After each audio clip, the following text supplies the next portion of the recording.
Breaking చూస్తూ ఉన్నాము. ఈ కార్ రేస్ స్కామ్ లో మాజీ మంత్రి కేటీఆర్ ను A1 గా చేర్చుతూ ఆయనపై ఏసీబీ కేసు నమోదు చేసింది. ప్రభుత్వ నిధులను దుర్వినియోగం చేశారని రాష్ట్ర ఆర్థిక శాఖ అనుమతి లేకుండా 55 కోట్లను విదేశీ సంస్థకు బదిలీ చేశారని కేటీఆర్ పై ఆరోపణలున్నాయి. కేటీఆర్ పై విచారణ చేసేందుకు ఇటీవల గవర్నర్ కూడా అనుమతి ఇచ్చారు. అయితే 13(1)A 13(2)PC యాక్ట్ కింద కేటీఆర్ పై ఏసీబీ కేసు నమోదు చేసింది. అలాగే 409, 120B సెక్షన్ల కింద కూడా ఏసీబీ కేసు నమోదు చేసింది. ఈ 4 కేసులు నాన్ బెయిలబుల్ కేసులే. కేటీఆర్తో పాటు ఐఏఎస్ అధికారి అరవింద్ కుమార్, HMDA చీఫ్ ఇంజనీర్గా పనిచేసిన BLN రెడ్డి పైన కూడా ఏసీబీ కేసు నమోదు చేసింది.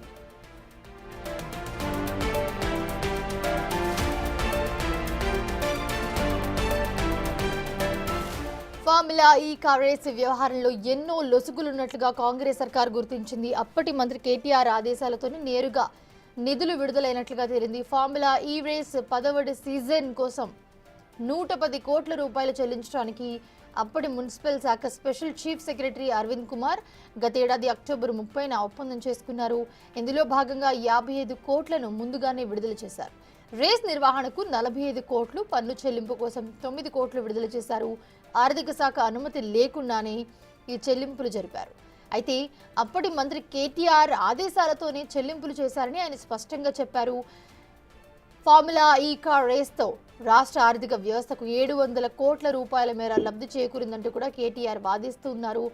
ఆర్థికంగా లాభసాటి అయితే 9వ సీజన్కు ప్రమోటర్గా ఉన్న గ్రీన్కో 10వ సీజన్కు కూడా ఎందుకు వెనక్కి తగ్గినట్లు, ప్రమోటర్గా గ్రీన్కో వెనక్కి తగ్గిన చర్యలు ఎందుకు తీసుకోలేదు అనే ప్రశ్నలకు ఆయన సమాధానం మాత్రం చెప్పడం లేదు. అయితే మరోవైపు చూస్తే కనుక హైదరాబాద్లో తొలి రేస్ నిర్వహించినందుకు గాను దాదాపు 200 కోట్ల రూపాయలకు పైగా ఖర్చు అయింది.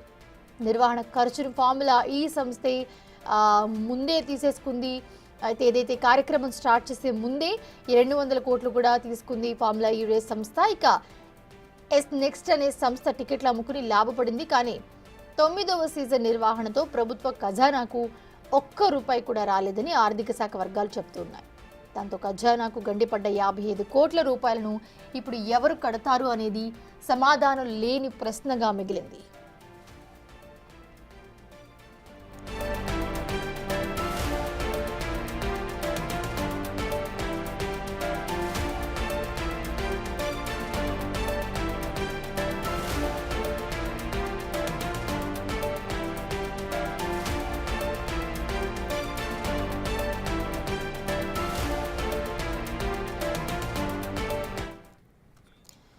ఇదే అంశానికి సంబంధించి పూర్తి అప్డేట్స్ అందించడానికి మా associate input editor Nagesh live లో జాయిన్ అవుతున్నారు.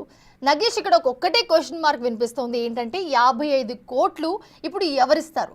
సో ఎక్కడైతే మనకి ఫార్ములా ఈ రేసింగ్ సంస్థ వీళ్ళందరినీ తీసుకొచ్చి ఇక్కడ ఎక్కడైతే రేస్ నిర్వహించిందో ఆ సంస్థ దానికి సంబంధించిన ఖర్చు అంతా ముందే తీసేసుకుంది. సో ఎవరైతే టికెట్స్ అమ్ముకుందో వాళ్ళు లాభపడ్డారు. ఎక్కడైతే ప్రభుత్వం ఒక్కొక్క రూపాయి ఖర్చు పెట్టి అంతా చేసిందో ఇక్కడ ప్రభుత్వానికి గండి పడిందనే ఒక మాట అయితే క్లియర్గా వినిపిస్తోంది. సో ఏంటి, ఎలా చూడాలి దీన్ని? ఒక పక్క ఏమో మనకి కేటీఆర్ నేనే విడుదల చేయమని చెప్పి ఓపెన్గా ఆయన దీని మీద స్టేట్మెంట్లు కూడా చేశారు. జైలుకి వెళ్ళి వస్తాను కూడా ఒక పక్కన ఆయన స్టేట్మెంట్స్ కూడా చేస్తున్నారు. సో ఏంటి, ఏం జరుగుతుంది? ప్రజెంట్ FIR అయితే బుక్ అయింది. సో ఎలా ఉండబోతుంది? అప్డేట్స్ ఏమున్నాయి మీ దగ్గర?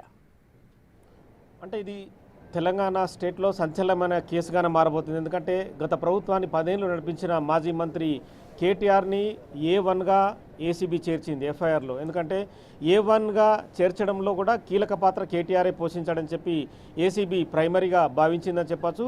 ఏసీబీ న్యాయ నిపుణులతో సంప్రదించిన తర్వాతనే FIR నమోదు చేసింది. ఎందుకంటే ఇందులో చాలా వరకు కూడా CBIకి సంబంధించిన అంశాలు ఇందులో పొందుపరిచారు. గతంలో కూడా జగన్ లాంటి వ్యక్తులపైన కూడా ఇలాంటి కేసులు నమోదాయి. ఇందులో ముఖ్యంగా PC యాక్ట్ ఉంది, ప్రివెన్షన్ ఆఫ్ కరప్షన్ యాక్ట్ ఉంది, అవినీతి నిరోధక చట్టం కింద ఎవరినైనా విచారించవచ్చన్న దానిపైన ఏసీబీ ముందుకెళ్లే అవకాశం కనిపిస్తుంది. హైదరాబాదు నడిబొడ్డున నెక్లెస్ రోడ్లో ఈ రేసు నిర్వహించారు. ఈ రేసు పైన కూడా అప్పట్లో పలు విమర్శలు వచ్చాయి. చాలామంది కూడా హైదరాబాదు నడిబొడ్డున ఎందుకు నిర్వహిస్తున్నారని చెప్పారు. హైదరాబాద్లో చాలా వరకు కూడా ట్రాఫిక్ జామ్ అయింది. అది 3 రోజుల పాటు మొత్తం ఐమాక్స్ చుట్టుపక్కల కూడా రోడ్ని క్లీన్ చేసి దానిపైన కోట్ల రూపాయలు కుమ్మరించి రేసు నిర్వహించారు. విదేశీ సంస్థలు హైదరాబాద్కు వచ్చాయి. ఆ విదేశీ సంస్థలకే డైరెక్ట్గా జీవో ద్వారా కాకుండా విదేశీ మారకం ద్వారా డబ్బులు చెల్లించినట్టుగా ఆరోపణలు. 55 కోట్ల నిధులని చెప్తున్నారు, కానీ హ్యూజ్ అమౌంట్ ఉందని చెప్పి కూడా ఆరోపణలు వినిపిస్తున్నాయి. మంత్రి పొంగులేటి శ్రీనివాసరెడ్డి కూడా ఇదే అంశంపైన పెద్ద ఎత్తున డబ్బులు చేతులు మారాయన్నారు. 8 నుంచి 9 కోట్లు డైరెక్ట్గానే బ్లాక్ మనే చెల్లించారన్నారు. అంటే మన అంత పెద్ద అమౌంట్ చెల్లించాల్సిన అవసరం ఏముందనేది ప్రస్తుతం ఏసీబీ ఈ అంశంపైన సుదీర్ఘ విచారణ జరపబోతుంది. ప్రస్తుతం ఏసీబీ డైరెక్టర్ జనరల్ తన ఆఫీసులో బంజారాహిల్స్లో వివిధ శాఖ తనకు సంబంధించిన జాయింట్ డైరెక్టర్లు డిఎస్పీలతో సమావేశం నిర్వహిస్తున్నారు. ఎందుకంటే ఈ కేసులో ముందుకెళ్లే అంశంపైన ప్రస్తుతం అయితే వాళ్ళు హై లెవెల్ మీటింగ్ కొనసాగుతుంది. ప్రస్తుతం మనతో మాజీ అడిషనల్ ఎస్పీ పండరి గారు లైన్లో ఉన్నారు. నమస్తే అండి పండరి సార్. హలో పండరి గారు, నా మాట వినిపిస్తుందా మీకు?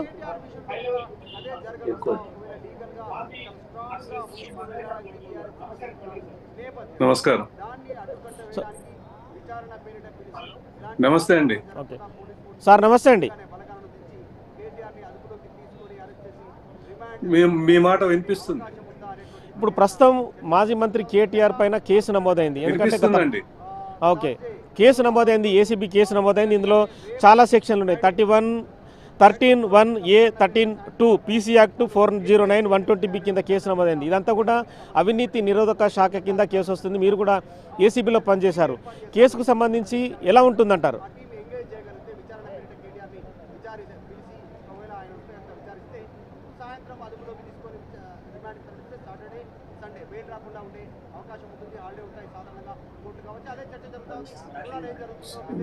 ఇందులో వినిపిస్తలేదు. నగేష్ గారు, మీ వాయిస్ వినిపిస్తలేదు.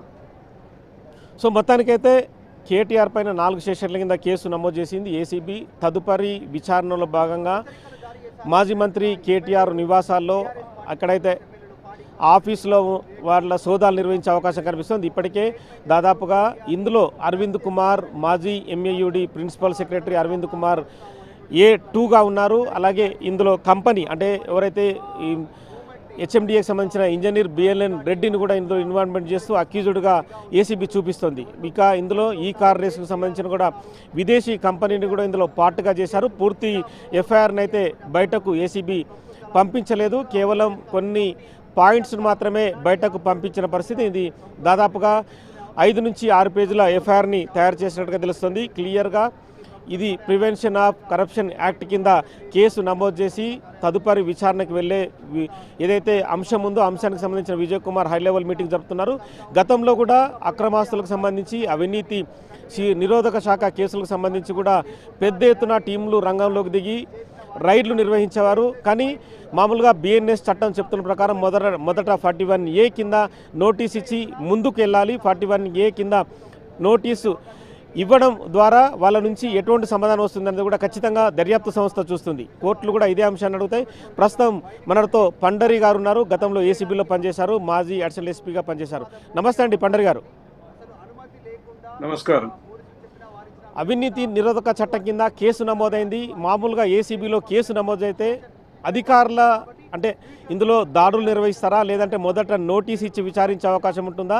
ఈ కేసుకు సంబంధించి ఎలా ముందుకెళ్తుందంటారు ఏసీబీ? నగేష్ గారు, చెప్పండి. ఏసీబీలో ఏదైనా కంప్లైంట్ వస్తే ఇమీడియట్గా ఎఫ్ఐఆర్ రిజిస్టర్ చేయరు. నేను మాట్లాడేది వినిపిస్తుందండి? వినిపిస్తుందండి నాకు. అంటే ఇందులో అంటే సిఎస్ శాంతికుమారి గవర్నర్ నుంచి అనుమతి పొందిన లెటర్ని ఏసీబీ డీజీకి పంపించి దీనిపైన దర్యాప్తు జరపమని చెప్పి తన ఆదేశాల్లో పేర్కొంది. అట్లాగా దాని ఏసీబీ వర్కింగ్ స్టైల్ ఎలా ఉంటుందంటే, ఒక కంప్లైంట్ వస్తే ఇమీడియట్గా ఎఫ్ఐఆర్ ఇష్యూ చేయరు. ఫస్ట్ ఇన్ఫర్మేషన్ రిజిస్టర్ చేయరు. ఓకే. కంప్లైంట్ వచ్చిన తర్వాత ప్రిలిమినరీ వెరిఫికేషన్ అని ఒకటి చేస్తారు బిఫోర్ ఇష్యూయింగ్ ఎఫ్ఐఆర్. ఓకే. వచ్చిన ఎఫ్ఐఆర్ వచ్చిన కంప్లైంట్ ఏదైతుందో అందులో ఎంతవరకు ప్రైమా ఫేసి కేసు ఉంది అని మొదలు గ్రౌండ్ రియాలిటీ ఏంటి అని వెరిఫై చేస్తారు. వెరిఫై చేసిన తర్వాత ఒక రిపోర్ట్ పెడతారు డీజీకి. అవును, రిపోర్ట్ పెట్టిన తర్వాత డీజీ ఏం చేస్తాడనంటే ఎఫ్ఐఆర్ ఇష్యూ చేయండి అని ఆర్డర్స్ ఇస్తాడు. ఆయన ఇచ్చే ముందు ఏసీబీలో ఒక district session judge rank legal officer ఉంటాడు. ఓకే. ఆయన యొక్క లీగల్ ఒపీనియన్ తీసుకుంటారు. తీసుకున్న తర్వాత then they will go for registration of FIR. FIR కట్టిన తర్వాత ఎఫ్ఐఆర్ కట్టే ముందు ఏం చేస్తారంటే, ఇప్పుడు అఫీషియల్స్ మీద కానీ ఇన్వెస్టిగేషన్ చేసేది ఉంటే before arresting the officer they have to obtain permission from the competent authority. ఉదాహరణకు ఒక ఎస్ఐ మీద యాక్షన్ తీసుకోవాలంటే డిఐజీ పర్మిషన్ తీసుకోవాలి. DIG is the competent authority. Okay.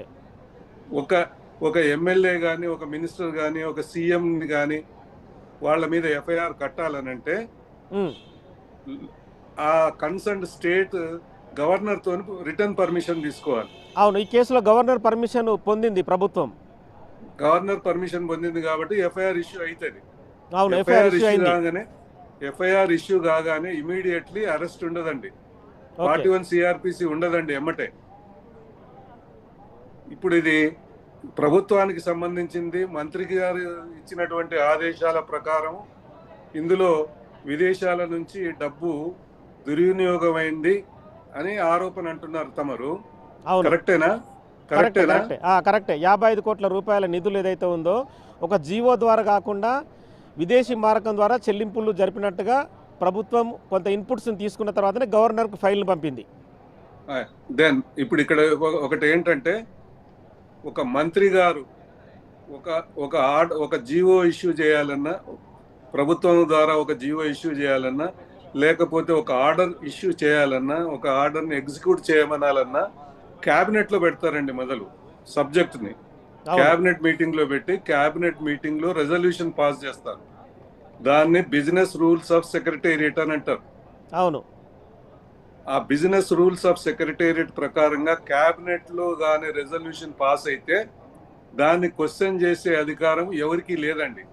అంటే ఇక్కడ ఆరోపణ ఏంటంటే, ఎటువంటి రిజర్వేషన్ పాస్ చేయకుండానే అరవింద్ కుమార్ ఇందులో అప్పటి ప్రిన్సిపల్ సెక్రటరీగా ఉన్నారు ఎంఏయుడికి, డబ్బులు చెల్లించి నెక్లెస్ రోడ్లో ఈ కార్ రేసింగ్ నిర్వహించారనేది ఆరోపణ. నగేష్ గారు, ఇప్పుడు ఏసీబీ వాళ్ళు సెక్రటేరియట్కి వెళ్ళి ఆ కన్సర్న్ ఫైల్ని కస్టడీలోకి తీసుకుంటారు. ఇప్పుడు మీరు చెప్పినటువంటి ఈ కార్ రేస్కి సంబంధించిన ఫైల్ ఏదైతుందో దాన్ని వాళ్ళు ఒక రిక్విజిషన్ ఇచ్చి ఫైల్ తీసుకుంటారు.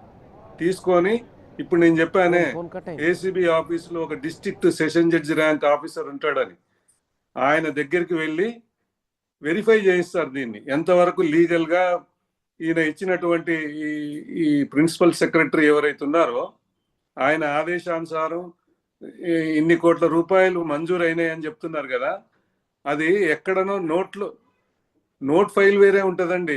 నోట్ ఫైల్లో రాస్తారు తప్పకుండా. నోట్ ఫైల్లో రాయకుండా, ఎక్కడ ఫైల్లో లేకుండా అమౌంట్ రిలీజ్ చేయడానికి వీలు కాదు. ఫైనాన్స్ డిపార్ట్మెంట్ ఒప్పుకోదు. ఫైనాన్స్ డిపార్ట్మెంట్కి వెళ్ళి ఫైనాన్స్ డిపార్ట్మెంట్లో ఈ ఫైల్ సర్క్యులేషన్లోకి వచ్చిందా లేదా వెరిఫై చేయాలండి. ఇదంతా ఏసీబీలో ఆన్ రికార్డ్ చేయాల్సిందే. ఆయన చెప్పాడు, ఈయన చెప్పాడు అని ఇయర్స్ ఎవిడెన్స్ మీద బిల్డప్ చేయడానికి లేదు.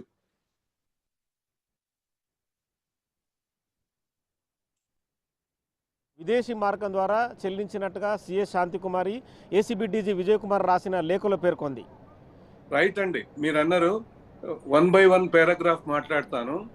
ఇప్పుడు సిఎస్ గారు ఏసీబీ డీజీకి ఏమన్నారు? విదేశీ మారక ద్రవ్యం, విదేశీ మారకం ద్వారా ఈ డబ్బులు చెల్లించబడినాయని చెప్తున్నారు మీరు.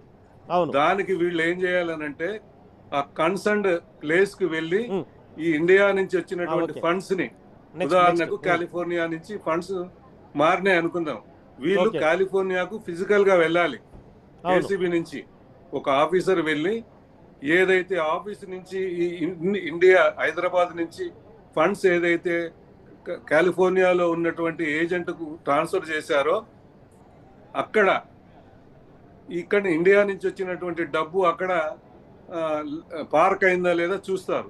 అక్కడ కానీ పార్క్ అయితే ఆ డబ్బు ఇండియాకు ఎట్లా వచ్చింది మళ్ళీ, అవును, అది ఆన్ రికార్డ్ వెరిఫై చేయాలి. రికార్డ్ వెరిఫై చేసి వాళ్ళ స్టేట్మెంట్స్ రికార్డ్ చేస్తారు. అక్కడ ఇండియాకు ఏ డేట్ నాడు ఏ బ్యాంకు ద్వారా వీళ్లకు ఇండియన్ కరెన్సీ మళ్ళీ ఫారిన్ ఎక్స్చేంజ్లోకి కన్వర్ట్ అయింది, అవన్నీ తీసుకోవాలండి ఆ కన్సర్న్ బ్యాంక్ నుంచి.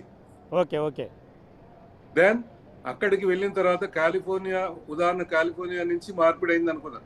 కాలిఫోర్నియాలో ఏ ఆఫీస్ నుంచి మళ్ళీ ఈ ఈ ఏజెంట్ ఎవరైతున్నారో మీరు చెప్తున్నటువంటి accused, one of the accused, అతనికి ఏ షేప్లో వచ్చినాయి ఆ డబ్బులు, ఏ అకౌంట్లోకి వచ్చినాయి, ఆ అకౌంట్ హోల్డర్ ఎవరు, ఆ అకౌంట్ని ఆ హోల్డర్ని ఇంట్రడ్యూస్, బ్యాంక్ వాళ్ళకు ఇంట్రడ్యూస్ చేసింది ఎవరు, వీళ్ళని వెరిఫై చేస్తారండి.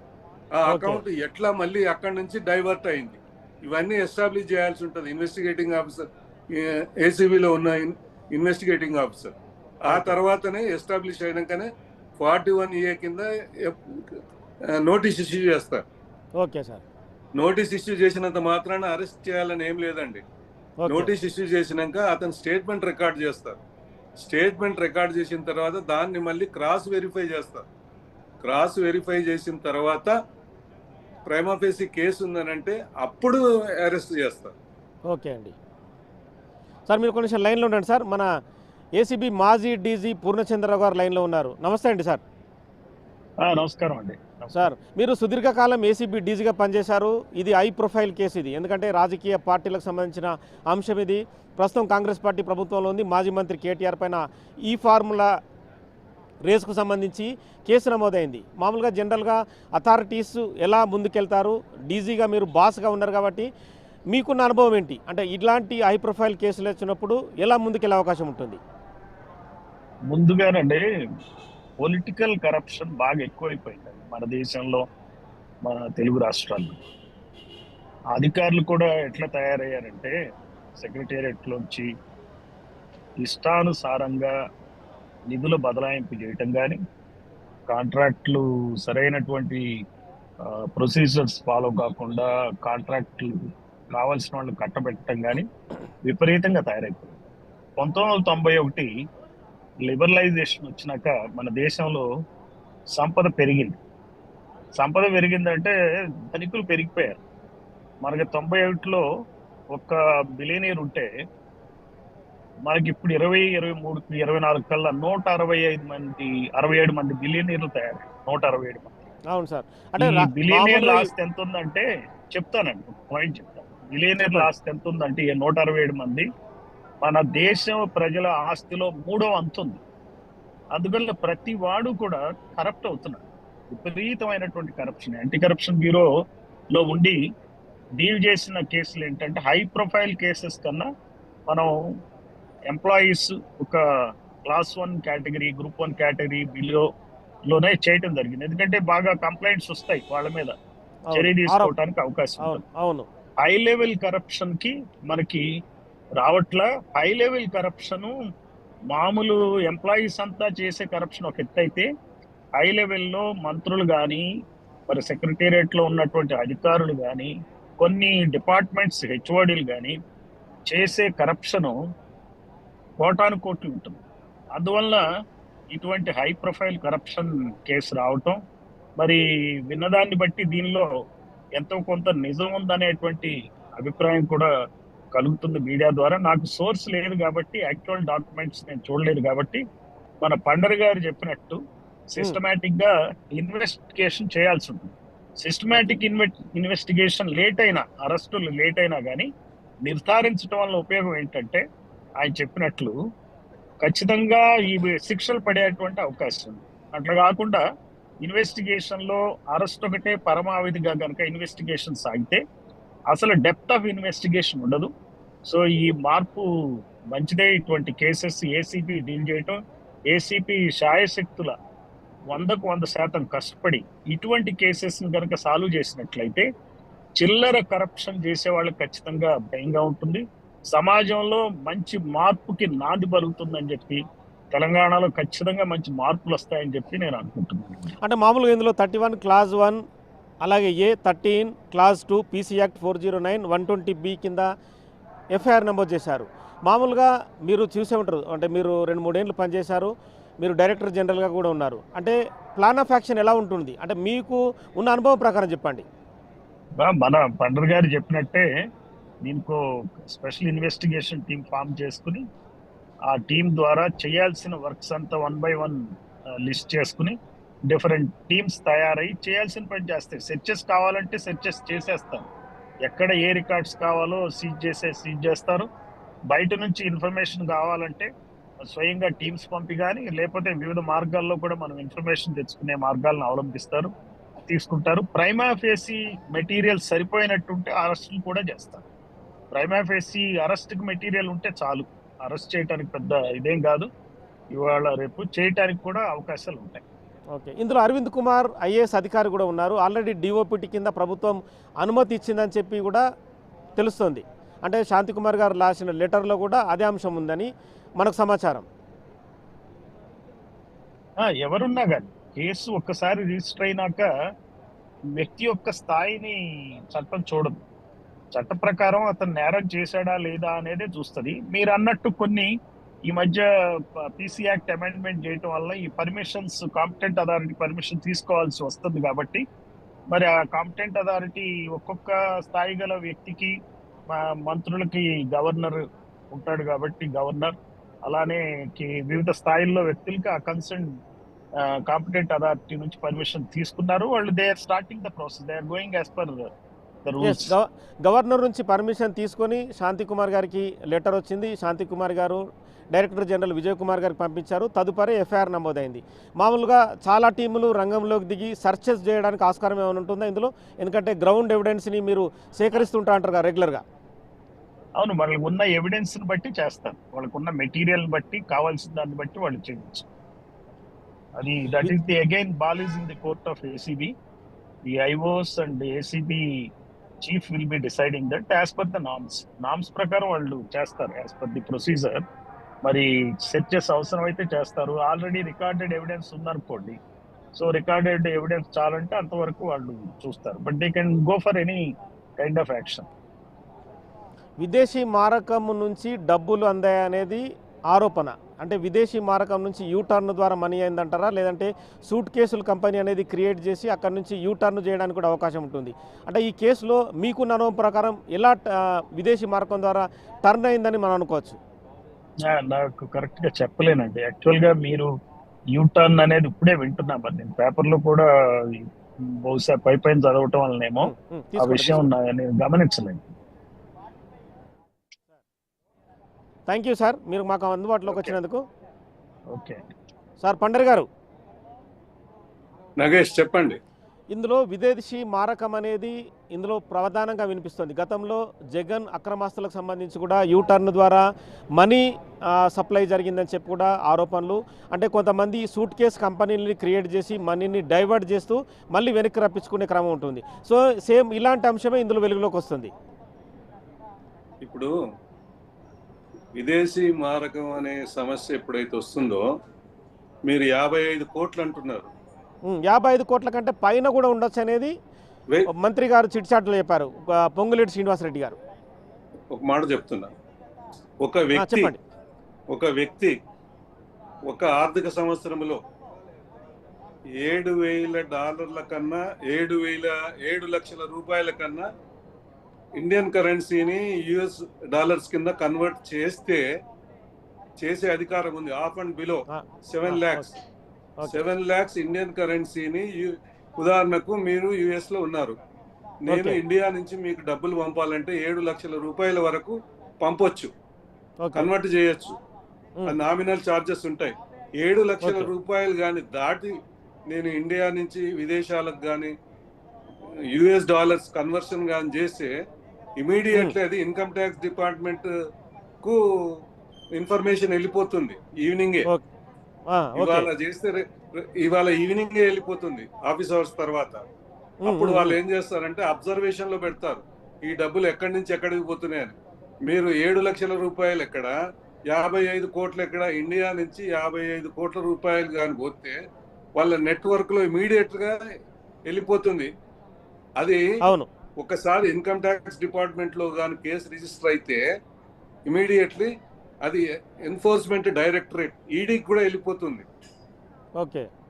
ఈడీ కానీ రంగంలోకి దిగాలంటే లా అండ్ ఆర్డర్ పోలీస్ కానీ, ఏసీబీ కానీ, సిఐడి కానీ, ఇన్కమ్ ట్యాక్స్ డిపార్ట్మెంట్ లో కానీ ఒక ఎఫ్ఐఆర్ రిజిస్టర్ అయ్యి ఇన్వెస్టిగేషన్ టేకప్ చేసిన తర్వాతనే ఎన్ఫోర్స్మెంట్ డైరెక్టరేట్ పిక్చర్ లోకి వస్తుంది.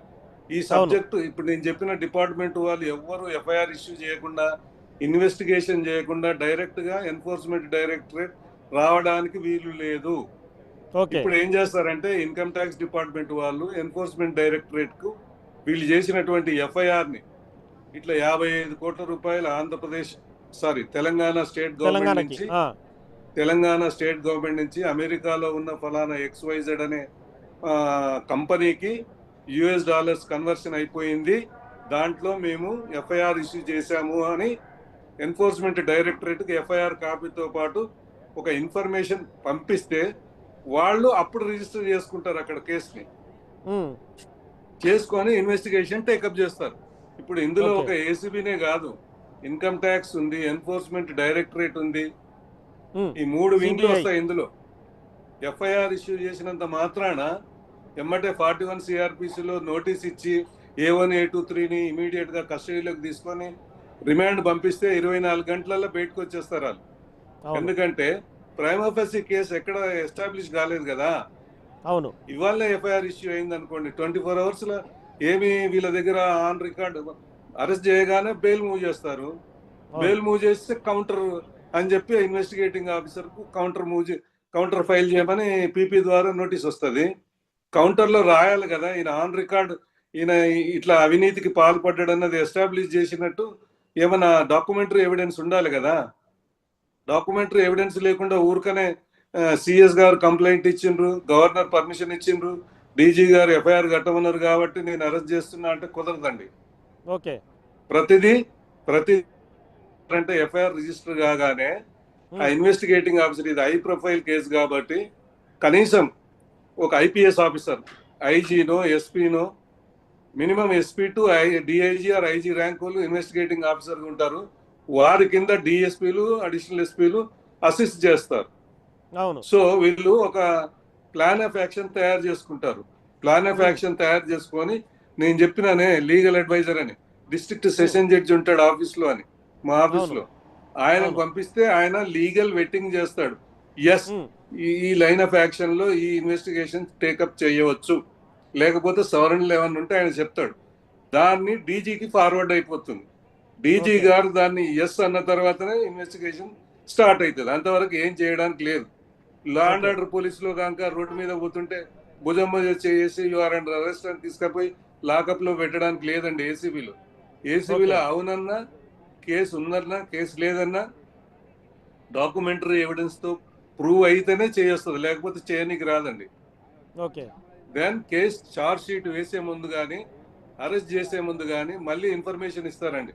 ఇట్లా ఫలానా అసెంబ్లీ స్పీకర్ కి ఇవ్వాలండి, ఈయన ఎమ్మెల్యే, సిట్టింగ్ ఎమ్మెల్యే కాబట్టి ఈ ఫలానా XYZ ని మేము ఫలానా కేసులో అవినీతి ఆరోపణలు ఎస్టాబ్లిష్ అయినాయి, మేము ఎఫ్ఐఆర్ ఇష్యూ చేశాము, ఇన్వెస్టిగేషన్ లో డాక్యుమెంటరీ ఎవిడెన్స్ మేము కలెక్ట్ చేశాము, ప్రైమా ఫేసి కేసు ఉంది కాబట్టి మేము అరెస్ట్ చేస్తున్నామని while the session is on, session నడుస్తుంటే అప్పుడు అసెంబ్లీ స్పీకర్ కి ఇస్తారండి. వారి అనుమతి తీసుకుంటారు. వారు అనుమతి ఇవ్వాల్సిన అవసరం, ఇన్ఫర్మేషన్ ఈజ్ ఇనఫ్. సెషన్ గా నడవకపోతే అసెంబ్లీ స్పీకర్ కు ఇన్ఫర్మేషన్ పంపిస్తారు కానీ ఆయన అనుమతి అవసరం లేదండి. అవసరం లేదండి. చాలా మంది ఏమంటారంటే అసెంబ్లీ స్పీకర్ పర్మిషన్ ఇవ్వలేదు కదా, అసెంబ్లీ స్పీకర్ పర్మిషన్ ఇవ్వలేదు కదా అంటారు. అవసరం లేదండి. సెషన్ నడుస్తున్నప్పుడే పర్మిషన్ అండి. ఎందుకంటే ఆయన క్వశ్చన్ రైజ్ చేసేది ఉంటుంది, లేకపోతే ఆయన ఏదైనా టాపిక్ మీద మాట్లాడేది ఉంటుంది అనే ఉద్దేశంతో అసెంబ్లీ స్పీకర్కి ఇవ్వడం జరుగుతుంది ఇన్ఫర్మేషన్. ఈ కేసులో మనకు ఎఫ్ఐఆర్ కూడా వచ్చింది సార్. ఇందులో ఏంటంటే వాళ్ళు పీసీ యాక్ట్ కింద కేసు నమోదు చేయించినట్టుగా ఎఫ్ఐఆర్ చూపించారు. మీకు ఒక ఎఫ్ఐఆర్తో చూసి ఎక్స్ప్లెయిన్ చేయగలుగుతారా ఈ కేసులో ఇంకేమన్నా? పీసీ యాక్ట్ లో ఎఫ్ఐఆర్ ఇష్యూ అయింది కాబట్టి ఏసీబీ ఎంటర్ అయింది. కరప్షన్ ఇందులో మిస్అప్రాప్రియేషన్ ఉంది కాబట్టి ఏసీబీ ఇందులో ఎంటర్ అయింది. ఈ కేసు ఇదేదో 1-2 నెలల్లో అయ్యేది కాదండి, చాలా రికార్డు చేయాల్సి వస్తుందండి. అంటే గ్రౌండ్ లెవెల్లో చాలా రికార్డ్ కలెక్ట్ చేయాలి. హై ప్రొఫైల్ పర్సన్ ని మనం అరెస్ట్ చేయబోతున్నాం కాబట్టి వాళ్ళు కూడా ఇదే లెవెల్లో అదర్ సైడ్ నుంచి కూడా వాళ్ళు నీరు గార్చడానికి ప్రయత్నిస్తారు కాబట్టి చాలా జాగ్రత్తగా ఇన్వెస్టిగేషన్ చేస్తారు ఏసీబీ. ఓకే, ఎవరు ఇందులో ఇంటర్ఫియర్ అయినా ఏసీబీ వాళ్ళు వినే పరిస్థితి ఉండదండి. ఏసీబీకి ఎవరు చెప్పడానికి కుదరదండి. స్వతంత్ర సంస్థ. స్వతంత్ర సంస్థ కాదు, కానీ స్వతంత్ర సంస్థ లాగానే చేస్తుంది. ఎవరో ఎమ్మెల్యేనో మినిస్టరో ఎవరో చెప్తే విత్డ్రా కావడానికి వీలు లేదండి. మ్యానిపులేట్ చేసేసాం. The investigating officer is expected to answer in the court while giving evidence. Investigating officer investigation చేసేటప్పుడు ఇన్వెస్టిగేటింగ్ ఆఫీసర్ అవుతాడు. ఒక్కసారి ఛార్జ్ షీట్ వేసిన తర్వాత ఎవిడెన్స్ ఇచ్చేటప్పుడు అక్యూజ్డ్ ఆఫీసర్ అవుతాడు ఆయన. అక్యూజ్డ్ ఎట్లయితే ప్రశ్నలు వేస్తారో ఇంటరాగేషన్ లో పోలీసు వాళ్ళు, అట్లా డిఫెన్స్ అడ్వకేట్లు ఈ ఇన్వెస్టిగేటింగ్ ఆఫీసర్ ని అట్లనే ప్రశ్నలు వేస్తారు. సో ఐఓ విల్ బికమ్ ఏవో, అక్యూజ్డ్ ఆఫీసర్ అయిపోతాడు. ఫన్నీగా చెప్తున్నాను, అక్యూజ్డ్ ఆఫీసర్ కాదు కానీ అట్లా అడుగుతారు ప్రశ్నలు. ఈ has to answer. Burden of proof lies on the investigating officer. It is the duty of the investigating officer to provide the clinching evidence and convincing evidence to the court to prove the guilt of the accused అండి. ఇందులో మొత్తం ఏసీబీలో ఉన్న CIU సంస్థనే దర్యాప్తు జరుపుతుందని చెప్పి కూడా ఎఫ్ఐఆర్లో note చేసిన పరిస్థితి. అవునండి, సెంట్రల్ ఇన్వెస్టిగేషన్ యూనిట్ అని ఒకటి ఉంటుందండి. కేంద్ర పరిశోధన అంటే సెంట్రల్ అదొక యూనిట్ అండి. అందులో అవును, సిఐయు అనేది ఒక యూనిట్ అండి. Special cases take up, important cases take up చేస్తారు వాళ్ళు. అవును. సో వాళ్ళు టేకప్ చేస్తారు ఇది. దీని కొరకు కొంతమంది ఆఫీసర్స్ ని మళ్ళీ డిప్లాయ్ చేస్తారు స్పెషల్ గా. ఒక్కొక్క వర్క్ ఒక టీం వెళ్ళిపోతుంది. ఓకే. ఏది చేయాలన్నా డీజీ గారి పర్మిషన్ లేకుండా ఏది చేయడానికి లేదండి. ప్రతిదీ సెర్చ్ చేయాలన్నా డీజీ గారి పర్మిషన్ కావాల్సింది. దాడులు నిర్వహించడానికి ఆస్కారం ఉందా? అంటే అరవింద్ కుమార్ కానీ మాజీ మంత్రి కేటీఆర్ ఇల్లు కానీ ఇందులో ఉన్న అఫీషియల్స్ ఏవైతే ఉన్నారో వాళ్ళ నుంచి ఇప్పుడు ఇళ్లలో పోయి చేయాల్సింది ఏమి లేదండి. ఇదంతా బ్యాంకులు ఆఫీసులకు సంబంధించింది, సెక్రటేరియట్ సంబంధించింది. అరవింద్ గారి ఐఏఎస్ ఆఫీసర్ ఇంట్లో కానీ మాజీ మంత్రి గారి ఇంట్లో కానీ ఏమి ఉండవండి. ఓకే. అంతా ఆన్ రికార్డ్ దొరికిపోతారండి. ఎక్కడ స్లిప్ అయ్యే ఛాన్సే లేదు. ఇందులో ఛాన్సే లేదు, అస్సలు లేనే లేదు. పక్కా డాక్యుమెంటరీ ఎవిడెన్స్ కలెక్ట్ అవుతుంది, ప్రూవ్ అవుతుంది కూడా, ప్రూవ్ అయిపోతుంది కూడా. 100% అనుమానమే లేదు. మీరు ఇచ్చిన కంప్లైంట్ ఎఫ్ఐఆర్ లో ఉన్నటువంటి కంటెంట్స్ కానీ కరెక్టే అయితే, ఎగ్జాగరేషన్ కానీ లేకపోతే 100% ప్రూవ్ అవుతుందండి. ఎందుకంటే నేను చెప్తున్నాను వినండి, ఇప్పుడు ఒక బ్యాంకు ద్వారా పోవాల్సిందేనండి. ఫారిన్ కరెన్సీ కన్వర్షన్ అని అంటే ఒక బ్యాంకులో ఇండియన్ కరెన్సీని తీసుకెళ్లి బ్యాంకులో డిపాజిట్ చేస్తారండి. ఏ పర్సన్ ఈ యుఎస్డి యునైటెడ్ స్టేట్స్ డాలర్స్ కింద కన్వర్షన్ చేయడానికి అడుగుతున్నాడో ఆయన డీటెయిల్స్ అన్ని తీసుకుంటారండి. ఆయన సంతకం తీసుకుంటారండి, ఆయన అకౌంట్ నెంబర్ తీసుకుంటారు. ఏ అకౌంట్ లో నుంచి యుఎస్ లో ఉన్నటువంటి ఏ అకౌంట్ కు పంపుతున్నదో ఆ వివరాలన్నీ తీసుకుంటారండి ఇన్ రైటింగ్. ఓకే. ఆయన నేను ఇయ్యలేదనడానికి వీలు కాదు కదా. అవును. దెన్ ఇప్పుడు యుఎస్ లో ఉన్నటువంటి నగేష్ గారి అకౌంట్ కు పంపాను, నాకు ఆ డబ్బులు రాలేదు అని అనలేడు కదా. అనలేడు, అది రికార్డెడ్ ఎవిడెన్స్ కదా. దెన్ ఆ యుఎస్ డాలర్స్ కు కన్వర్ట్ అయినటువంటి అకౌంట్ల నుంచి మళ్ళీ మీరు XYZ కంపెనీకి ట్రాన్స్ఫర్ చేయాలి. అవును. డ్రా చేసి పంపడానికి లేదు కదా. అవును, లిమిటేషన్ ఉంటది కదా. అవును. మళ్ళీ XYZ కంపెనీకి పంపినట్టు కూడా రికార్డెడ్ గానే ఉంటది కదా. మళ్ళీ ఇండియాకు రావాల్సిందే కదా. అది ఇండియాకు వచ్చినాక ఏ అకౌంట్లకు మళ్ళీ ఇండియన్ కరెన్సీకి కన్వర్ట్ అయినాయి, ఆ అకౌంట్ హోల్డర్స్ ఎవరు, వాళ్ళు ఆ డబ్బుని ఎటు పంపినరు, అవన్నీ ఇదంతా డాక్యుమెంటరీ ఎవిడెన్సే కదా నగేష్ గారు. This is a beautiful case నాకు తెలిసి. 85లో చిన్నగా మొదలుపెట్టిన హ్యూజ్ మనీనే ఇందులో ఇన్వాల్వ్మెంట్ అయినట్టుగా ఎఫ్ఐఆర్లో చూపించారు. మీకు కూడా ఎఫ్ఐఆర్ కూడా మీకు పంపించాను. సో మొత్తానికైతే ఒక 55 కోట్లే కాకుండా 100 కోట్ల పైన మనీ కూడా యూటర్న్ జరిగినట్టుగా ఇందులో ఆరోపణలు చేస్తున్నారు. అంటే ముఖ్యంగా ఇలా చెప్పేది ఏంటంటే ఎఫ్ఐఆర్లో MAUD ఇన్వాల్వ్మెంట్ అవుతూ ఎటువంటి జీవో జారీ చేయకుండా, ఎటువంటి బిజినెస్ రూల్స్ని పాటించకుండా, క్యాబినెట్ ఆమోదం లేకుండా కూడా మొత్తం ఈ వ్యవహారం అంతా జరిగిందనేది ఆరోపణ. ఇప్పుడు మీరేదైతే అంటున్నారో business rules of secretariat procedure follow కాకుండా చేసినారని మీరు చెప్తున్నారు. ఎఫ్ఐఆర్లో రాశారు వాళ్ళు. ఎఫ్ఐఆర్దే నేను ఉటంకించేది ఎఫ్ఐఆర్ గురించే. Yes, business rules of secretariat procedure follow కాకుండా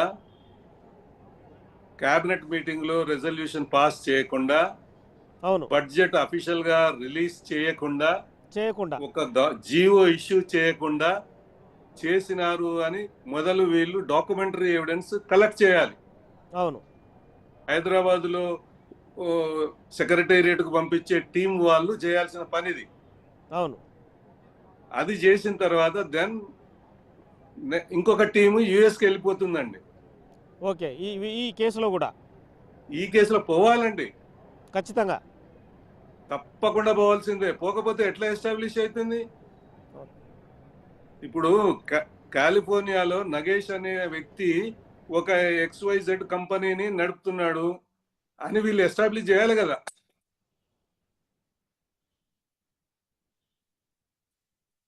వాయిస్ కట్ అయింది నగేష్ గారు. ఇప్పుడు వినిపిస్తుందా సార్? ఇప్పుడు వినిపిస్తుంది. ఓకే. సో మామూలుగా ఏంటంటే ఇప్పుడు agreement signed 25/10/2002 between Formula E Operations Limited FEO, a company registered under the laws of United Kingdom, MA&UD department, government of Telangana and యాక్ట్ నెక్స్ట్ జెన్ ప్రైవేట్ లిమిటెడ్ అనే కంపెనీ, స్పాన్సర్ కంపెనీతో వీళ్ళు ఒప్పందం చేసుకున్నట్టుగా వీళ్ళు ఎఫ్ఐఆర్లో చూపించారండి. మొదట యునైటెడ్ కింగ్డమ్ అంటున్నారు. అవును, యునైటెడ్ కింగ్డమ్ సంబంధించిన కంపెనీ ఇది. అది ఎక్కడుంది హెడ్ క్వార్టర్స్? అంటే వీళ్ళు దేశం ఏం రాలేదు కానీ MA&UD అంటే యునైటెడ్ కింగ్ లాస్ ఆఫ్ అంటే company registered under the laws of United Kingdom అని చెప్పి వీళ్ళు ఇన్ఫర్మేషన్ ఉంది కాబట్టి ఇందులో పొందుపరిచారు ఎఫ్ఐఆర్లో. అయితే వీళ్ళు UK అంటే లండన్ వెళ్లాల్సిందేనండి. లండన్ కు వెళ్ళి మీరు చెప్తున్నటువంటి నెంబర్ గల కంపెనీ ఏదైతే ఉందో యునైటెడ్ కింగ్డమ్ లాస్ ప్రకారంగా వీడు లైసెన్స్ తీసుకున్నాడని చెప్తున్నారు కంపెనీ పెట్టడానికి. అక్కడ వెళ్ళి ఆ ఆఫీస్ లో నుంచి ఒక రిటర్న్ ఇన్ఫర్మేషన్ కలెక్ట్ చేయాలి. ఓకే. ఇప్పుడు మీరు ఏదో కంపెనీ పేరు చెప్తున్నారు, కింగ్డమ్ లో రిజిస్టర్ అయింది ఒక కంపెనీ అని. ఏం పేరు అది? అవును, కంపెనీ పేరు వచ్చేసి formula E Operations Limited, FEO. Formula limitation అదేదో అన్నారు కదా.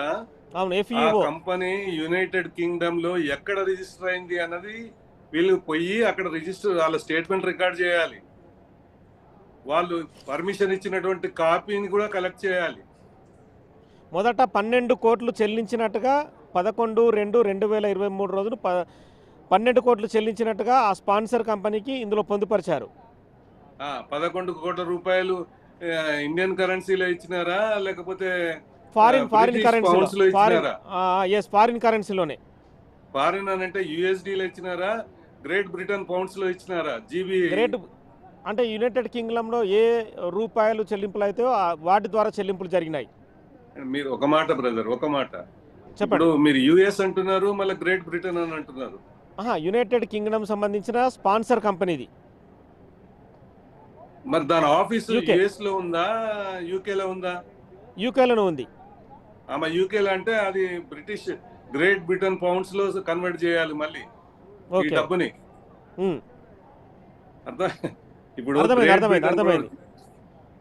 GBS అని అంటారు, GBP అని అంటారండి. గ్రేట్ ఇక్కడ ఏం చెప్పారంటే administrative approvals sanctions in respect of payment of fees and tax, GBP.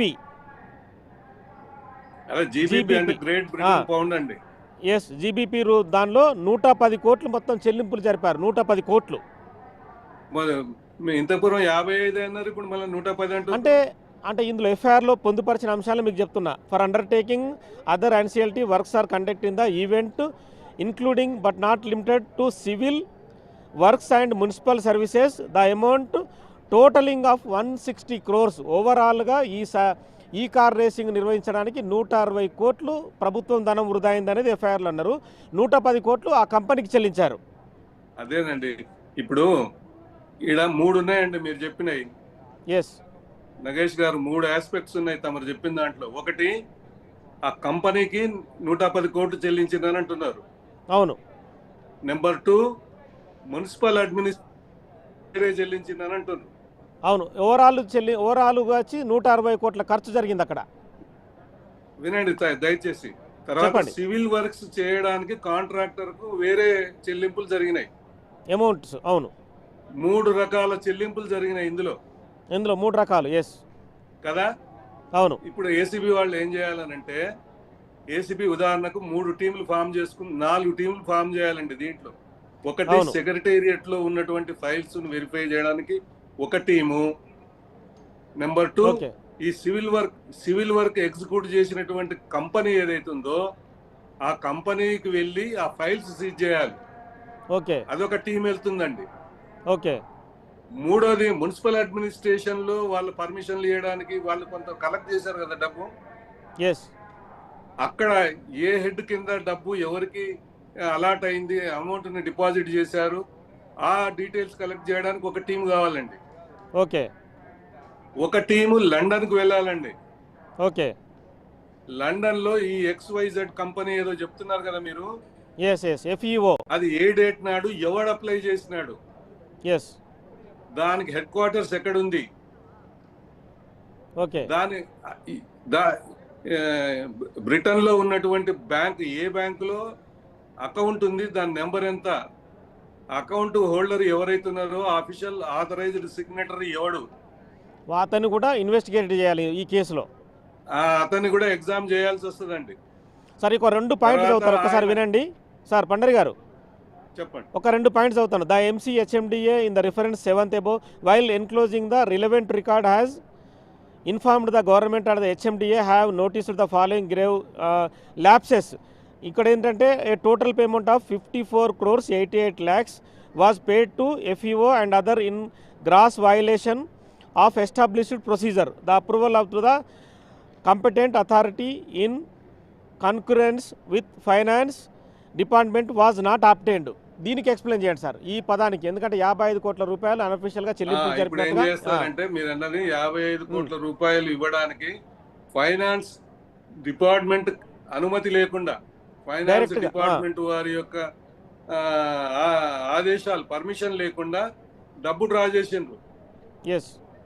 కాబట్టి ఫైనాన్స్ డిపార్ట్మెంట్ లో ఉన్నటువంటి ప్రిన్సిపల్ సెక్రటరీని, కన్సర్న్డ్ సెక్రటరీని ఎగ్జామ్ చేయాల్సి వస్తుందండి. ఓకే. ఈ కార్ రేస్ కు సంబంధించినటువంటి బడ్జెట్ రిలీజ్ చేయమని మమ్మల్ని ఎవరు ఫైల్ మూవ్ చేసి అడగలేదు. ఇవ్వలేదు. ఫైనాన్స్ సెక్రటరీ ఇవ్వాలి, సెక్షన్ ఆఫీసర్ వరకు ఇవ్వాలండి. అవును. సెక్షన్ ఆఫీసర్ ఇవ్వాలి, అసిస్టెంట్ సెక్రటరీ ఇవ్వాలి, డిప్యూటీ సెక్రటరీ ఇవ్వాలి, సెక్రటరీ ఇవ్వాలి, ప్రిన్సిపల్ సెక్రటరీ ఇవ్వాలి. వీళ్ళందరి స్టేట్మెంట్ రికార్డ్ చేస్తారండి. ఎక్కడ ఈ ఫైల్ మూవ్ కాలేదు అని చెప్తున్నారు మీరు. చాలా మంచి అవును పెద్ద కేసు ఇది. ఇంకోటి sir, beautiful case. Yes. 18th పారాగ్రాఫ్లో ఒక చిన్న మెన్షన్ చేస్తున్నా మీకు. The special CS MA and UD as circulated in office note reference to the principal secretary honourable CM orders conducting the season of Hyderabad E Prix the note states. అంటే వీళ్ళు ఇక్కడ కూడా చెప్పేది ఏంటంటే ఎటువంటి అనుమతులు అంటే వాళ్ళు కేవలం నోటి మాటగా డైరెక్షన్ చేస్తూ FEOకి డబ్బులు ట్రాన్స్ఫర్ చేసినట్టుగా ఇందులో ఒక పాయింట్ పేర్కొన్నారు వీళ్ళు. ఉదాహరణ ఒక నిమిషం ఆగండి నగేష్ గారు, ఒక నిమిషం ఆగండి. హలో చెప్పండి సార్. ఉదాహరణకు A1 మంత్రి గారు, అవును A1 ఎక్స్ మినిస్టర్ KTR, అవును A1 మంత్రి గారు అవును ఫోన్ చేసి చెప్పిండు, ఓ 55 కోట్లు పండర్నాథ్కి ఇవ్వండి అని.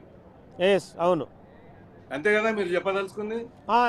ఇందులో మెన్షన్ చేసిన పాయింట్ అదే కదండి. అదే point. No officer is suppose to execute the unofficial orders, అవును, unauthorised orders given by the superiors. అవును. There is a clause.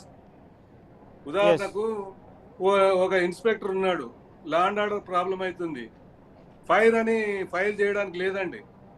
పైన ఆఫీసర్ అనుమతి ఫైర్ అనగానే కానిస్టేబుల్ ఫైర్ చేయడానికి లేదు,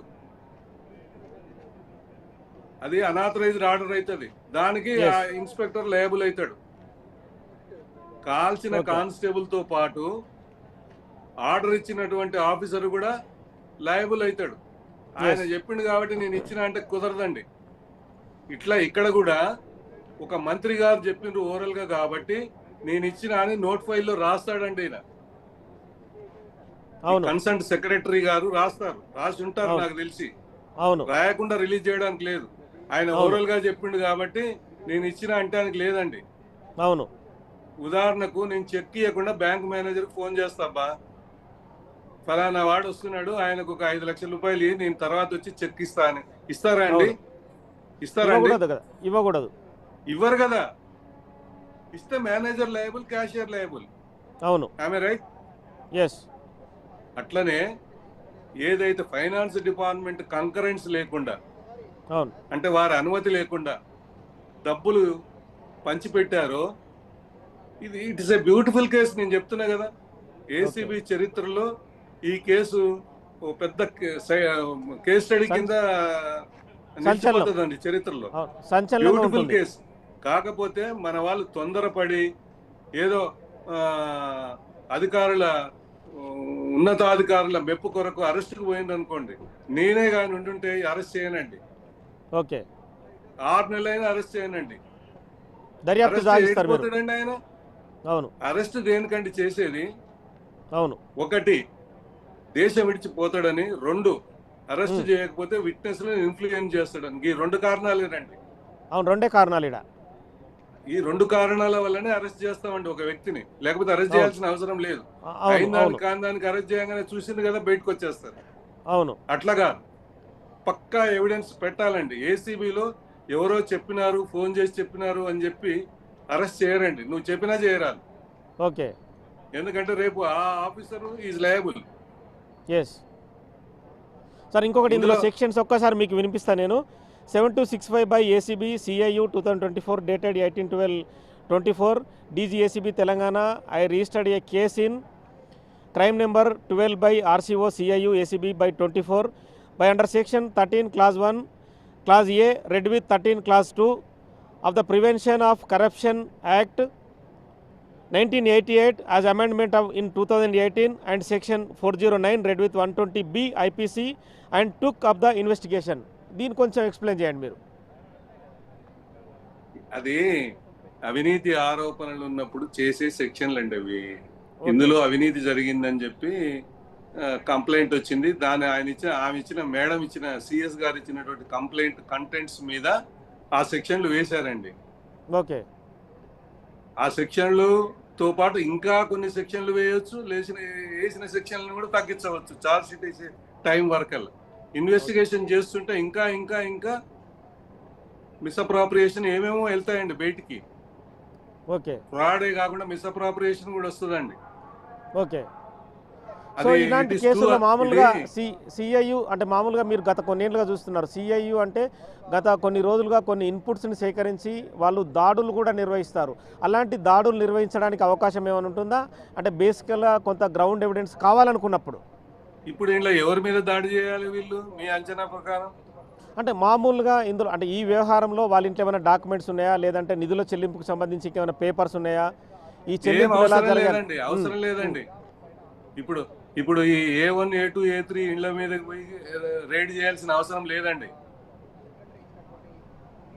ఓకే ఇందులో అవసరమే లేదండి. దాడి చేయడం అంటూ జరిగితే ఆ సివిల్ కాంట్రాక్టర్ కూడా ఉన్నాడు కదా, వర్క్ చేసినాడు.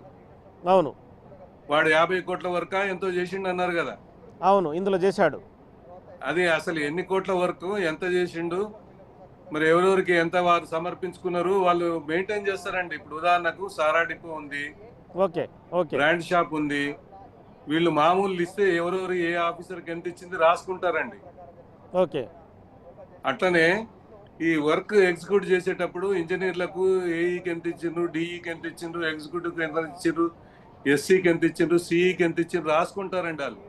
ఓకే ఆ రాసుకున్న బుక్ కానీ పట్టుకుంటే అయిపోతుంది. ఓకే అండి సార్, థ్యాంక్ యూ అండి. మీ సమాచారం అంటే మామూలుగా కేసు తీరుతెన్నుల గురించి పూర్తిగా వివరించారు. Thank you.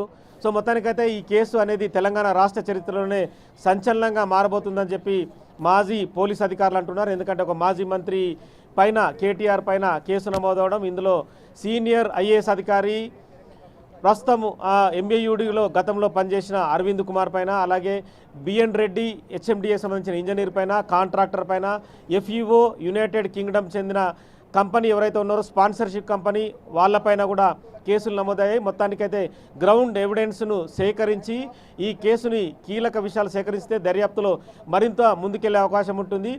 కేవలం అంటే అరెస్ట్ చేయడం ద్వారా నిందితులు బయటకు వచ్చే అవకాశం ఉంటుంది. కానీ గ్రౌండ్ ఇన్వెస్టిగేషన్ జరిపి నిందితులకు సంబంధించిన ఏదైతే 160 కోట్ల కుంభకోణం జరిగిందని, మ్యాచ్ ఫిక్సింగ్ జరిగిందని చెప్తున్నారో వాటికి సంబంధించి కూడా ప్రూవ్ చేసి వాళ్ళందరినీ కటకటాల పాలు చేయాలని చెప్పి కూడా మాజీ పోలీసు అధికారులు అయితే వాళ్ళు విశ్లేషణ ద్వారా చెప్తున్న పరిస్థితి కనిపిస్తోంది.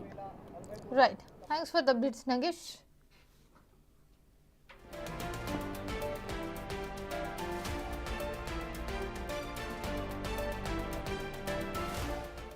కేటీఆర్పై ఏసీబీ కేసు నమోదు చేసిన ఫార్ములా ఈ రేసు నిర్వహణ జరిగిన ప్రాంతం నుంచి మరిన్ని వివరాలు మా ప్రతినిధి రాణా అందిస్తారు. నిర్వహణలో నిధుల గోల్మాల్కి సంబంధించినటువంటి అంశంలో ఇప్పటికే ఏసీపీ అధికారులు కేసులు నమోదు చేశారు. ఏకంగా మాజీ మంత్రి కేటీఆర్ పైన, అరవింద్ కుమార్ పైన కూడా కేసులు నమోదు చేసినటువంటి నేపథ్యంలో అప్పట్లో వీరు ఏ రకంగా ఒప్పందం చేసుకున్నారు, ముఖ్యంగా 55 కోట్ల రూపాయలకు సంబంధించినటువంటి మొత్తం నిధులు ఏ కంపెనీలకు వెళ్ళాయన్న దానిపై కూడా ఇప్పటికే ఏసీపీ అధికారులు ఆరా తీస్తున్న నేపథ్యంలో ప్రస్తుతం నేను గతంలో 2023లో ఈ కార్ రేసింగ్ జరిగినటువంటి ఈ ప్లేస్ దగ్గర ఉన్నాను. సో ఇప్పుడంతా ఆల్మోస్ట్ ట్రాక్ అంతా కూడా అయిపోయింది అనుకోండి. అప్పుడు ఈ రేస్ రోడ్ అని పిలిచేవారు. ఇది బి బ్లాక్గా ఉన్నటువంటి నేపథ్యం కనపడుతుంది. ఇది దాదాపు 2.5 కిలోమీటర్ల వరకు కూడా ఈ రేస్ ట్రాక్ని అప్పట్లో ప్రభుత్వం నిర్వహించింది. మొత్తం ట్రాక్ నిర్మాణం కూడా చేసింది. హెచ్ఎండి ఆధ్వర్యంలో ఈ ట్రాక్ అనేది నిర్మాణం చేసినటువంటి నేపథ్యం అయితే కనపడుతుంది. 2023 ఫిబ్రవరి 11న ఈ ఫార్ములా ఈ కార్ రేస్ అనేది నిర్వహించారు. ఏర్పాట్లకి అప్పట్లో ప్రమోటర్గా ఒక సంస్థ కూడా ముందుకు వచ్చింది. ఈ ట్రాక్ నిర్మాణం కానీ ఇతర మౌలిక సదుపాయాల కల్పనకు దాదాపు 5 కోట్ల రూపాయల వ్యయాన్ని అప్పట్లో హెచ్ఎండిఏ భరించినటువంటి పరిస్థితి. మిగతా నిర్వహణ ఏర్పాట్లన్నీ కూడా ఆ ప్రమోటరే చూసుకుంటుందనేసి కూడా అప్పట్లో ఒక ఒప్పందం ఉంది. 2024 ఫిబ్రవరి 10న నిర్వహించే ఈ కార్ రేసింగ్ నిర్వహణకు ఇప్పుడు గతంలో ఏదైతే 2024 కొత్త ప్రభుత్వం వచ్చిన తర్వాత ఈ కార్ రేసింగ్ నిర్వహణకి ఎవరు ప్రమోటర్ రాకపోవడంతో అప్పుడు ప్రభుత్వం కూడా దాన్ని ఆపినటువంటి నేపథ్యం అయితే కనపడుతుంది. అయితే ఈ రెండోసారి నిర్వహణ కానీ ఒప్పందానికి కానీ వీరు గతంలో చెల్లించినటువంటి అమౌంట్ హెచ్ఎండిఏ దీని నుంచి 55 కోట్ల రూపాయల వరకు కూడా ఇప్పుడు ఇతర విదేశీ కంపెనీలకు కూడా ట్రాన్స్ఫర్ అయినటువంటి నేపథ్యంలో ఇప్పుడు అదే విషయము రాష్ట్ర వ్యాప్తంగా సంచలమైంది. ఏకంగా మాజీ మంత్రి పైన కేసులు నమోదు చేసేంత స్థాయికి ఇది వెళ్ళినటువంటి నేపథ్యం అయితే కనపడుతుంది. మొత్తం ఇది ఎన్టీఆర్ గార్డెన్ కానీ పరిసర ప్రాంతాల్లో మొత్తం నెక్లెస్ రోడ్ కానీ అలాగే ఐమాక్స్ ఈ మొత్తం సెక్రటరియట్కు ముందున్నటువంటి ప్లేస్ అంతా కూడా అప్పట్లో ఈ కార్ రేసింగ్ కోసం వారు వాడారు. సో వాడినప్పుడు అప్పుడు పెద్ద ఎత్తున కూడా కంపెనీలకు సంబంధించినవి కానీ పెద్ద ఎత్తున ఆదాయాలు వచ్చాయనేసి చెప్పారు. పైగా హైదరాబాద్కి పెద్ద ఎత్తున ఒక మణిహారం లాంటి ఈ కార్ రేసింగ్ అనేసి కూడా అనేక రకాలుగా చెప్పారు. అయితే దీని వెనుకలను బట్టి అవినీతి కానీ నిధుల గోల్మాలకు సంబంధించిన వ్యవహారం అంతా కూడా గత ప్రభుత్వం అన్ని దాచిపెట్టిందనేసి కూడా కాంగ్రెస్ పార్టీకి సంబంధించినటువంటి మొత్తం నేతలందరూ కూడా ఇవాళ విమర్శిస్తున్నారు. ఇవాళ అఫీషియల్గా మాజీ మంత్రి కేటీఆర్ పైన కేసు నమోదు చేశారు కాబట్టి అనేక సెక్షన్స్ కూడా ఇవాళ వారు దీంట్లో పెట్టినటువంటి పరిస్థితి కనపడుతుంది. ముఖ్యంగా మొదట కేటీఆర్కి నోటీసులు జారీ చేసిన తర్వాత విచారణకి పిలవాలని కూడా ఏసీబీ అధికారులు భావిస్తున్నారు. దానితో పాటు ఇప్పటికే 13(1) అలాగే ఏ అండ్ 13(2) ఆఫ్ పీసీ యాక్ట్ కింద 409, 120B ఐపీసీ సెక్షన్స్ కింద ఈ కేసుని అప్పట్లో నమోదు చేసినటువంటి నేపథ్యం అయితే కనపడుతుంది. గత ఏడాదినే నోటీసులు కూడా వారికి సర్వ్ చేసినటువంటి నేపథ్యం కనపడుతుంది. ఏసీబీ అధికారులు అప్పట్లో ఎవరెవరిపైన కేసులు నమోదు చేయాలన్న దానిపై కూడా సిఫార్సు చేసినటువంటి పరిస్థితి కనపడుతుంది. అయితే కేటీఆర్తో పాటు ఐఏఎస్ అధికారి అరవింద్ కుమార్ పైన కేసు నమోదైంది.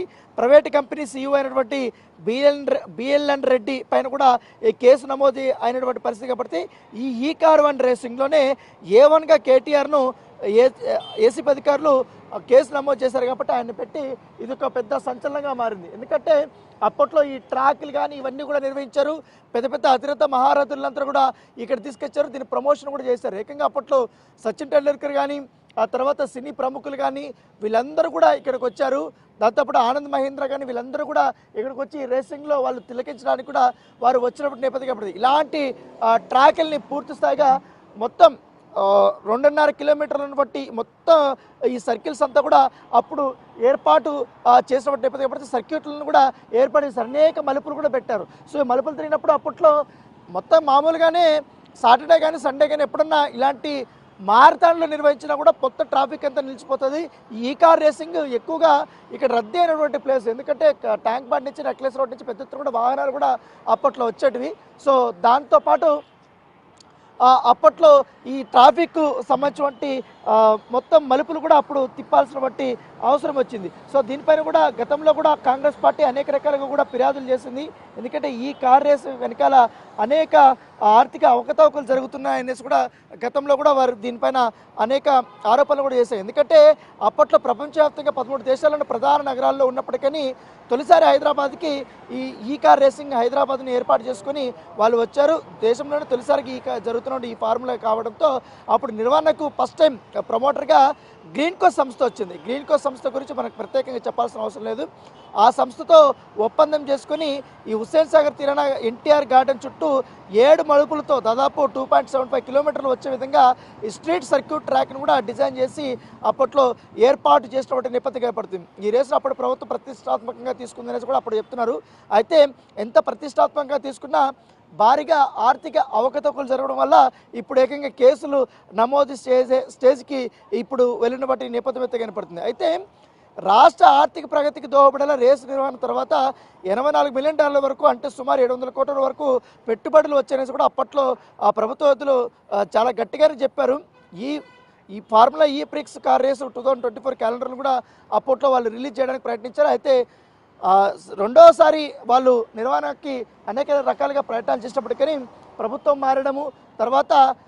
మారిన తర్వాత దీని వెనకాల ఉన్నటువంటి అసలు గుట్ట అనేది బయటకు వచ్చింది.